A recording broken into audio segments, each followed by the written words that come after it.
ఈ లోకంలో మన ప్రత్యేకత ఏంటండి? మనకున్న చదువు కాదు మన ప్రత్యేకత, లేదంటే మనకున్న ఆస్తిపాస్తులు కాదు మన ప్రత్యేకత, మనకున్న జ్ఞానం కాదు మన ప్రత్యేకత, మనతో ఉన్న దేవుని సన్నిధే మన ప్రత్యేకత. హల్లెలూయా. దేవుని బిడ్డలమని పిలువబడే ఆ ఐడెంటిటీ ఏదైతే ఉందో అదే మన ప్రత్యేకత.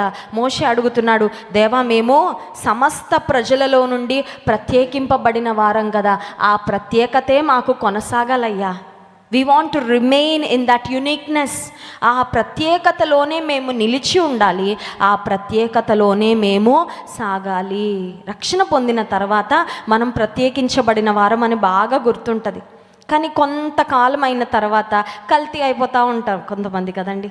ఎందుకంటే ఏముందిలేండి, లోకంలో బ్రతుకుతున్నాం కదండి, కొన్ని తప్పదండి.